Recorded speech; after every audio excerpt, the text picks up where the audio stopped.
कहानी के स्टार्ट में हमें एक फार्म हाउस को दिखाया जाता है जहाँ पर रात का वक्त था और एक चमकती हुई रोशनी उस फार्म हाउस में दिखाई देती है। ये चमकती हुई रोशनी कोई और नहीं बल्कि एक मैजिकल क्रिएचर था।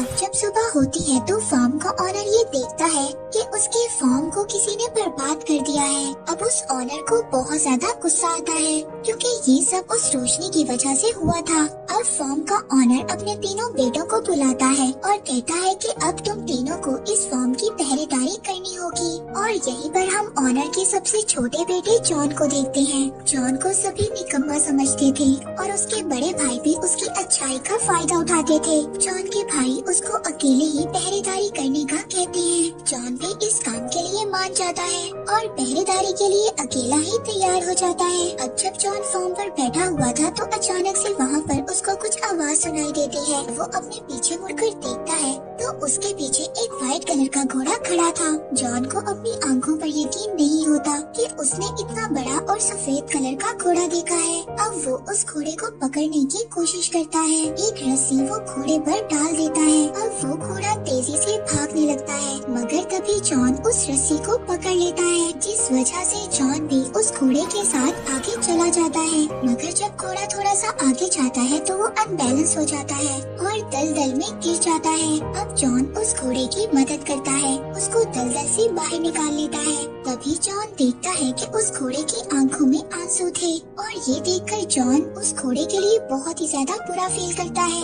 जॉन उस घोड़े से ये प्रॉमिस लेता है कि आइंदा वो घोड़ा उनके फार्म पर नहीं आएगा। जिसके बाद वो घोड़ा जॉन को शुक्रिया कहता है और वहाँ से चला जाता है। उसके बाद जॉन भी अपने घर आ जाता है। अब जॉन को दोबारा अपने फार्म से कुछ आवाजें आती हैं। जब जॉन वहाँ पर चेक करने जाता है तो वहाँ पर जाकर वो हैरान हो जाता है। वहाँ पर दो घोड़े बंधे हुए थे। अब इससे पहले जॉन वहाँ पर कुछ समझ पाता उसको एक आवाज बताती है कि ये तुम्हारे लिए एक गिफ्ट है। जॉन जब पीछे मुड़कर देखता है तो उसको एक छोटा घोड़ा नजर आता है जो कि उसको बताता है कि मेरा नाम फॉल है। असल में फॉल उस घोड़े का बेटा था जिसको जॉन ने रात को बचाया था। फॉल जॉन को बताता है कि मेरी मदर तुमसे बहुत ज्यादा खुश है, इसीलिए उन्होंने तुम्हारे लिए ये गिफ्ट भेजा है। जॉन ये सुनकर काफी ज्यादा खुश हो जाता है। तभी जॉन को अपने फादर की आवाज आती है। अब जॉन जल्दी से बाहर आता है और अपने फादर को बाहर रखने की ही कोशिश करता है ताकि वो अंदर न चले जाए। अब जॉन अपने फादर के जाने के बाद फॉल पर बैठ जाता है और फॉल बहुत ही तेजी से भागता है। उसकी स्पीड को देखकर जॉन बहुत ज्यादा हैरान हो जाता है। अब एक जगह पर पहुंचकर फॉल सीटी बजाता है। अब फॉल की सीटी को सुनकर स्टेबल में खड़े हुए दो घोड़े भी उनके पास आ जाते हैं। जॉन ये सोचता है कि वो इन घोड़ों को मार्केट में ले जाकर बेच देगा। जॉन उन घोड़ों को मार्केट में लेकर जाता है तो उन शानदार घोड़ों को लोग देखकर हैरान हो जाते हैं। किसी ने भी ऐसे शानदार घोड़े कभी नहीं देखे थे। यहाँ पर काफी ज्यादा लोग जॉन से घोड़ों को खरीदने की बात भी करते हैं। अब फॉल भी जॉन को ये कहता है कि वो ये दोनों घोड़े उस बूढ़े आदमी को बेच दे। मगर जॉन ये दोनों घोड़े किंग को ही बेचना चाहता था। जब किंग वहाँ पर आता है तो उसको भी ये दोनों घोड़े बहुत ज्यादा पसंद आते हैं। मगर किंग का मिनिस्टर उससे कहता है कि उसको ये दोनों घोड़े चोरी के लग रहे हैं। किंग इसी बात का फायदा उठाकर बगैर पैसों के जॉन से वो दोनों घोड़े ले लेता है। जॉन किंग से जब पैसों की बात करता है तो किंग उसको बगैर जवाब दिए वहाँ से चला जाता है। फॉल यहाँ पर जॉन को डांटता है और कहता है कि मैंने तुम्हें कहा था ये दोनों घोड़े उस बूढ़े आदमी को बेच दो। खैर फॉल जब जॉन को उदास देखता है तो वो दोबारा से सीटी बजाता है और वो दोनों घोड़े जॉन के पास आ जाते हैं। लेकिन उन दोनों घोड़ों की वजह से किंग की बग्गी पलट जाती है और वो आटे की बोरियों में गिर जाते हैं।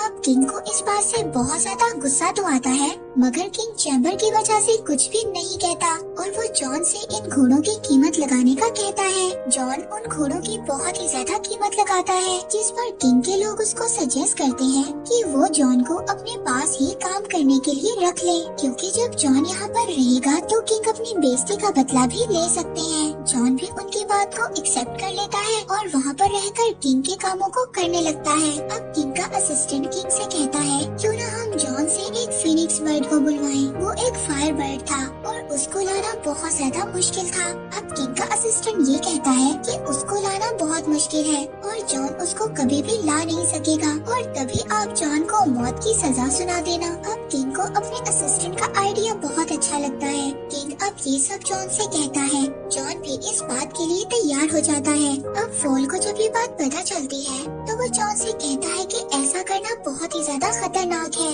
क्योंकि जिसने भी ऐसा किया है और जो भी उस बर्ड की तलाश में गया है कभी भी वापस नहीं आया।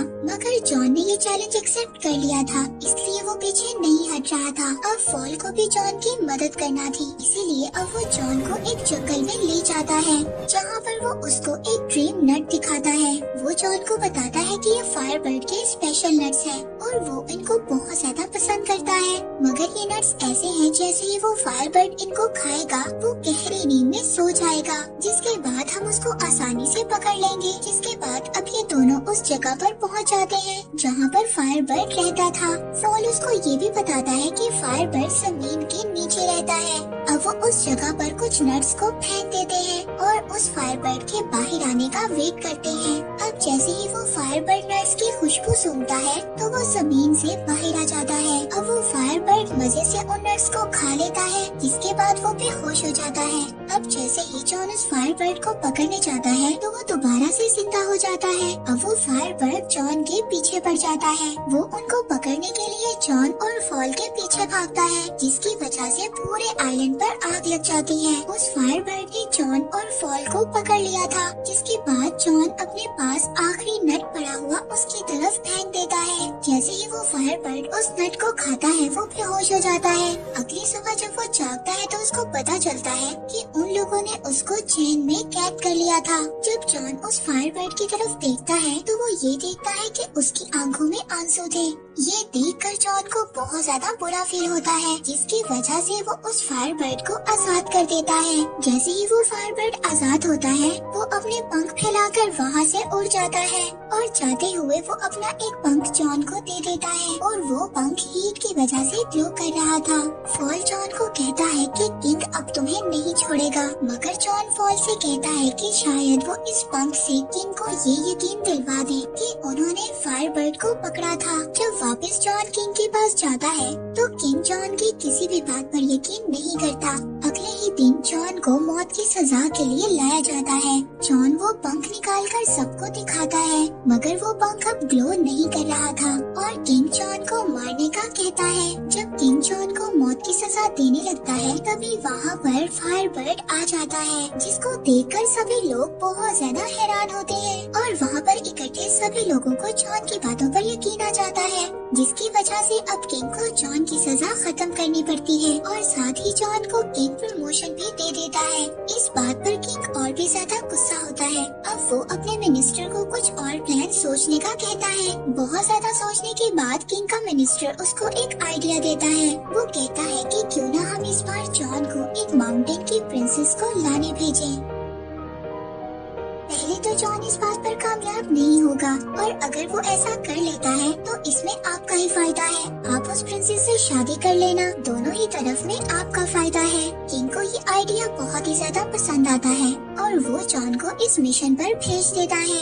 अब जॉन उस सार माउंटेन पर पहुंच जाता है जहां पर वो प्रिंसेस रहती थी। वो देखता है कि माउंटेन पर कैसल के अंदर जाने का रास्ता एक बहुत ही मोटी बर्फ से बना हुआ है, जिसको तोड़ना बहुत ही ज्यादा मुश्किल था। तभी अचानक से वहाँ पर फायर बर्ड का एक पंख उड़कर आता है और उस बर्फ की दीवार में लग जाता है, जिससे वो दीवार टूट जाती है, जिससे वहाँ पर एक पानी का सैलाब आ जाता है। फॉल उसमें बहकर नीचे गिर जाता है और एक स्नो बॉल की तरह माउंटेन से नीचे गिर जाता है। जॉन अब कैसल के अंदर जाता है। उसको वहाँ पर बहुत ज्यादा लड़कियाँ नजर आती हैं और वो सभी लड़कियाँ सो रही थी। अब उनमें से असल प्रिंसेस कौन सी थी ये जानना बहुत ही ज्यादा मुश्किल था, लेकिन उस फायर बर्ड का एक पंख खाकर एक लड़की के पास गिर जाता है, जिससे कि जॉन ये बात समझ आता है कि वही लड़की प्रिंसेस है। जॉन उस लड़की की खूबसूरती को देखकर हैरान हो जाता है और उसको बताता है कि उसके किंग उससे शादी करना चाहते हैं। मगर वो लड़की जॉन से कहती है कि अगर तुम्हारे किंग इतने ही ज्यादा बहादुर होते तो वो मुझे यहाँ पर खुद लेने आते। और वो ये कहकर वो प्रिंसेस प्रिंसेस पहाड़ से नीचे कूद जाती है। जॉन भी अपनी जान की परवाह नहीं करता और उस प्रिंसेस के पीछे कूद जाता है। अब फॉल उन दोनों को वहाँ पर बचा लेता है और दोनों को अपने ऊपर बिठाकर आराम से नीचे ले आता है। फॉल जॉन को देखकर ये समझ गया था कि जॉन प्रिंसेस को पसंद करने लगा है। फॉल उसको समझाता है कि अगर ये बात किंग को पता चल गई तो तुम्हारे लिए मुसीबत और भी ज्यादा बढ़ जाएगी। यहाँ पर प्रिंसेस भी सब बातें छुपकर सुन लेती है। प्रिंसेस को भी ये लगता था कि वो शायद जॉन को पसंद करने लग गई है। इसके बाद वो लोग किंग के पास वापस जाते हैं। वहाँ पर सभी लोग इतनी खूबसूरत प्रिंसेस को देखकर हैरान हो जाते हैं। अब किंग जब जॉन को जिंदा देखता है तो उसको गुस्सा तो आता है, मगर किंग के आदमी उसको समझाते हैं कि इसमें उसका ही फायदा है। अब वो लोग जॉन को प्रमोट भी कर देते हैं, मगर जॉन इन सबसे ज्यादा खुश नहीं था। उसको प्रिंसेस की फिक्र थी। अब वो छुपकर प्रिंसेस के पास जाता है। इससे पहले कि वो प्रिंसेस को कुछ बताए, किंग के लोग आकर प्रिंसेस को वहाँ से ले जाते हैं। अब किंग प्रिंसेस को शादी के लिए प्रपोज करता है, मगर प्रिंसेस उससे कहती है कि वो एक शर्त पर शादी करेगी कि अगर वो प्रिंसेस को वो रिंग ला कर दे जो उसकी दादी की थी, और वो रिंग एक समंदर में गिर गई थी, और वो रिंग जब तक उसके पास नहीं आ जाती वो शादी नहीं कर सकती। अब प्रिंसेस के पास ही किंग वहाँ पर परेशान हो जाता है, मगर तभी वहाँ पर जॉन आता है। जॉन को जब किंग देखता है तो ये काम भी जॉन को कह देता है। जॉन फॉल से उस किंग के बारे में बात करता है, मगर फॉल उसको कहता है कि उस रिंग के बारे में उसको कोई भी नॉलेज नहीं है। मगर फॉल इस बारे में अपनी मदर से बात करता है। वो उसको बताती है कि वो रिंग वेल के पेट में है, जो वेल उनको समंदर के बीच एक आइलैंड के पास मिलेगी। अब जॉन फॉल के साथ जाता है, मगर वहाँ पर कुछ बर्ड्स के टकराने से फॉल नीचे गिर जाता है और पता चलता है कि जॉन उस वेल तक पहुँच गया है। जॉन पानी के नीचे बड़ी बड़ी जंजीरों को देखता है और उन जंजीरों से बंधी हुई एक बहुत बड़ी वेल को देखता है। जब जॉन पानी से बाहर आता है तो फॉल उसको बताता है ये पूरा आइलैंड ही असल में वो वेल है जिसके बारे में फॉल की मदर ने उसको बताया था। जॉन वेल से पूछता है कि ऐसा उसके साथ किसने किया। वेल जॉन को बताती है कि उसने गलती से कुछ शिप्स को निगल लिया था, इसीलिए वहाँ पर बाकी सेलर्स ने उस वेल को यहाँ पर कैद कर दिया। मगर अब ये वेल अपनी गलती को सुधारना चाहती है। जॉन को उस वेल के लिए बहुत ज्यादा बुरा लगता है। अब जॉन को एक आइडिया आता है। वो ये सोचता है कि अगर वो इस वेल को ठीक दिलवा दे तो वो इसके अंदर से शिप्स को निकाल सकता है, और अपने प्लान के अकॉर्डिंग वो उस वेल की नाक में चले जाते हैं और उसकी नाक को टिकल करने लगते हैं। तभी उस वेल को एक बहुत बड़ी छींक आती है और वो सभी शिप्स उसके अंदर से बाहर आ जाती हैं। जिसके बाद ये वेल उस समंदर के अंदर दोबारा चली जाती है। उस वेल के जाने के बाद जॉन को वो रिंग याद आती है और जॉन उदास हो जाता है क्योंकि वेल अब जा चुकी थी। मगर तभी वहाँ पर एक क्रैब रिंग को लेकर आ जाता है और वो जॉन को बताता है कि ये वेल ने उसके लिए भेजी है, क्योंकि वो वेल दिल की बातों को जान लेता है। इसके बाद वो रिंग को लेकर प्रिंसेस के पास जाते हैं, जहाँ पर उनकी नजर उस फायर बर्ड पर भी जाती है जिसको किंग ने बिल्डिंग से बांध दिया था। जॉन प्रिंसेस को वो रिंग देता है, जिसे देखकर वो ये समझ जाती है कि जॉन उसके लिए कुछ भी कर सकता है। उधर दूसरी तरफ किंग का आदमी फॉल को दूरबीन से देख रहा था। उसको बोलता हुआ जब वो किंग का आदमी देखता है तो उसको ये लगता है कि फॉल एक डेविल है। वो सभी लोग वहाँ पर फॉल को पकड़ने जाते हैं और इसी दौरान किंग भी उठ जाता है। वो जब फॉल को प्रिंसेस की विंडो पर देखता है तो वो फॉल को शूट कर देता है, पर जॉन चाहकर भी फॉल को बचा नहीं पाता। इसके बाद किंग ये ऐलान करता है कि जॉन को प्रिंसेस के किडनैप करने के जुर्म में नौकरी से निकाला जाता है और कुछ ही दिनों में उसको मौत की सजा मिलेगी। तभी प्रिंसेस फॉल से मिलती है और उसको बताती है कि उसके एक आइडिया की वजह से जॉन और भी ज्यादा मुसीबत में फंस गया है। वो फॉल को बताती है कि उसने किंग को शादी से बचने के लिए 3 अलग अलग पॉट्स में नहाने के लिए कहा था, जहाँ पर पहले पॉट में उबलता हुआ पानी और दूसरे पॉट में बर्फ का पानी और तीसरे में उबलता हुआ दूध होगा। उसने किंग को बताया कि ऐसा करने से वो दोबारा से जवान हो जाएंगे, मगर किंग को ये सब ठीक नहीं लग रहा था। जिस पर किंग का आदमी उसको कहता है कि पहले वो इन सब चीजों को जॉन पर आजमा कर देखे। अब प्रिंसेस फॉल को इस बात से बचने का तरीका बताती है। अगर वो पहले पॉट में उसकी दादी की रिंग और दूसरे पॉट में उस फायर बर्ड का पंख और तीसरे में लाइफ और डेथ फ्लावर्स डाल दें तो तो जॉन की लाइफ बच सकती है। फॉल प्रिंसेस से उन फ्लावर्स के बारे में पूछता है, जिस पर प्रिंसेस फॉल को कहती है कि वो फ्लावर्स उसको दुनिया के आखिरी कोने में मिलेंगे।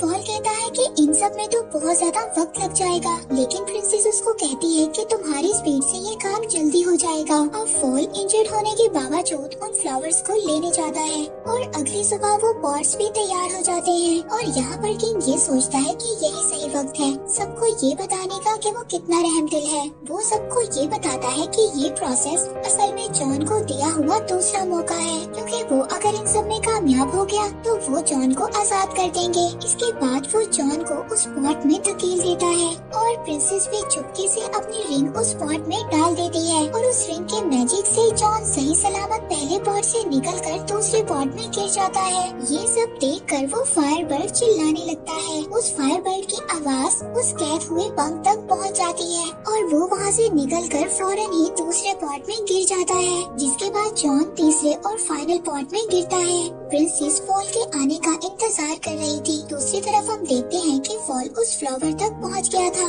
लेकिन उस फ्लावर को तोड़ने से पहले फॉल को ये पता चलता है कि इस फ्लावर को जो भी तोड़ेगा उसकी डेथ हो जाएगी। लेकिन इस बात की परवाह किए बिना वो उस फूल को तोड़ लेता है। उधर बाकी सब लोगों को ये लग रहा था कि जॉन मर गया है और वो सभी लोग उदास होकर वहाँ से जाने लगते हैं। पर तभी वहाँ पर फॉल आ जाता है, जो कि उस फ्लावर को उस पॉट में गिरा देता है और देखते ही देखते जॉन उस पॉट से एक प्रिंस की तरह बाहर आता है। अब ये देखकर किंग भी पहले पॉट में जंप लगाता है, मगर दोबारा से जवान होने की बजाय वो एक बबल में कैद होकर वहाँ से चला जाता है। सभी लोग इस बात को देखकर बहुत ज्यादा खुश होते हैं और वो अपना नया किंग जॉन को बना लेते हैं। जॉन और प्रिंसेस फॉल को ढूंढने जाते हैं। फॉल को ये लग रहा था कि अब वो मरने वाला है, मगर प्रिंसेस फॉल को बताती है कि वो फ्लावर सिर्फ उसका टेस्ट ले रहा था। मूवी के लास्ट सीन में हम जॉन और प्रिंसेस की शादी को देखते हैं और इसी के साथ ये मूवी यहीं पर एंड हो जाती है।